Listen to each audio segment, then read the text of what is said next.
Okay, good morning and welcome to Iyun with Benzion. Today's daf is Yevamos Zayin 87.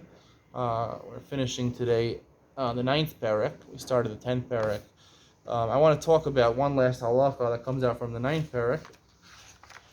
It says in the Mishnah, and we've known this from the whole Masechta, that when a woman, she gets married, a Bas Yisrael, she gets married to a Kohen, or even she gets engaged in Midoraisa, Kinyan Kaspo, she gets a right to eat Truma.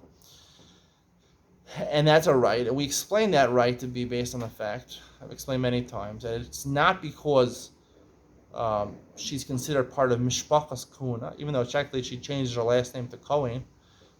Maybe on your marriage certificate you have to change your name to Cohen. Your husband's a Cohen, you call it Katz or Cohen. You're not part of Mishpachas Kuna until you have a child. So therefore she gets to eat Truma, but only as an allowance, a kula we make on him because now he's entitled to provide mazonos to feed her. So as a kula, most of his parnasa comes from truma. So we allow a kula to allow her to eat truma even from him,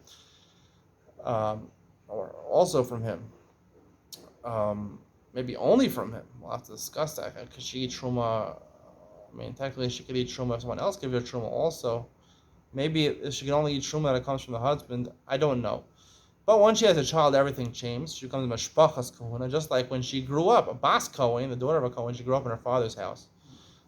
She's allowed to eat truma, and she's allowed to even chazev v'shok, meaning special delicacies, rib steak and asabuko, good stuff, good meat that comes from the karbonos. Shulchan gavoa kazachu, the Gemara says.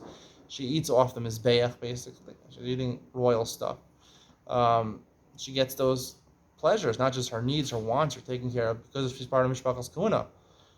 What about a woman who's married to a Kohen, a Bas Yisrael, and she doesn't have a child? Could she eat Chazev V'Shok? The Gemara doesn't discuss this, but the Gemara really does allude to this because there's a line in the Gemara over here, the second wide line on Pei Zayim and Aleph Tana, the last word Tana, Kshi Chozeres Beis Avia, Chozeres the Truma. When a daughter of a Kohen goes back to her father's house, her husband Yisrael died, she goes back to Truma, Chozeres Chazev V'Shok. The whole Gemara talks about this. She loses her ability to Chazev V'Shok. So ostensibly the explanation over there is because even though normally before she got married, she was a Bas Kohen, she was called Kohen. She got married, she changed her name. She changed her name to, I don't know, Rosenberg. I said Koningsberg in the share. Rosenberg. I don't know, she changed her name. When her husband died, she's not changing her name. She calls herself Rosenberg. That's the nature of most women. They keep their name of their dead husband. So her name is Rosenberg. She goes back to her father. No one else is going to feed her. She goes back to her father's house. She doesn't have a son who's going to work for her and give her food. So she goes back to her father's house, but she's not part of Mishpachas Kohen anymore. Her name's not Kohen anymore. It's Rosenberg. So someone has to feed her. So the Torah allows her to go back to Truma. There's a special reboy in the Torah. She goes back to her father's house. But the reason she's eating Truma is not because she's part of Mishpachas Kohen. The reason she gets to eat Truma is, again, it's the same thing that a husband, a Kohen who marries a Bas Yisrael, she gets to eat Truma because it's a kula on the father. The father has to support her. Most of his sustenance, most of his money comes from Truma. Most of the food he has is Truma. So they made a kula, she's allowed to eat from her father's Truma.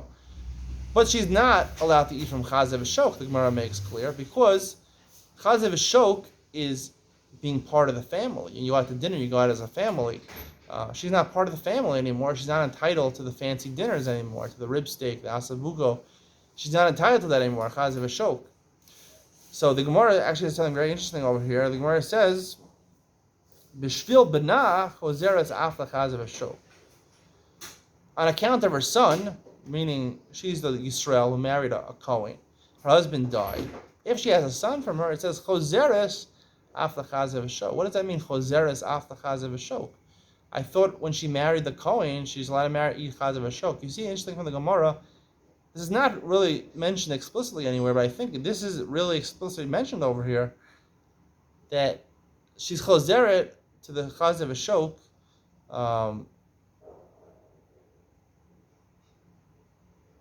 She is only able to eat Chazev V'Shok when she becomes Mishpachas Kahuna.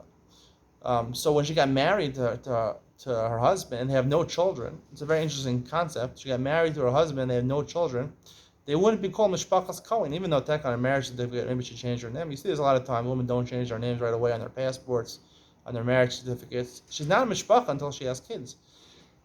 And therefore, all she has is the ability to eat truma, but she does not have the ability to eat the royal food, the chazev shok of the Kohen. It says, B'shvil benach chozeres af the chazev shok. I don't know why it says the word chozeres, but on account of her, maybe just because it said chozeres in the Reisha, this brisa, but it says the word chozeres the chazev shok. Once she has a child, and even if her husband dies, now she's called Kohen. Now she changes her name. She's part of Mishpachas Kuna. She has a child.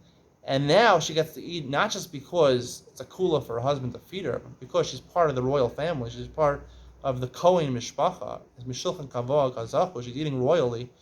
And therefore, she gets the addition of being able to eat the rib steak and the asabuco. She's part of the Mishpachas Kuna. She gets to eat that. This is a very interesting halacha. I think most people would think for sure once she marries the Kohen, she could eat chazev v'shok right away. In this Gemara, it seems that she can't eat the chazev v'shok until she has a child. I think this is a real chiddush. I think this is the truth. Tell me what you think in the comments. I'd like to hear. See you tomorrow. Bye.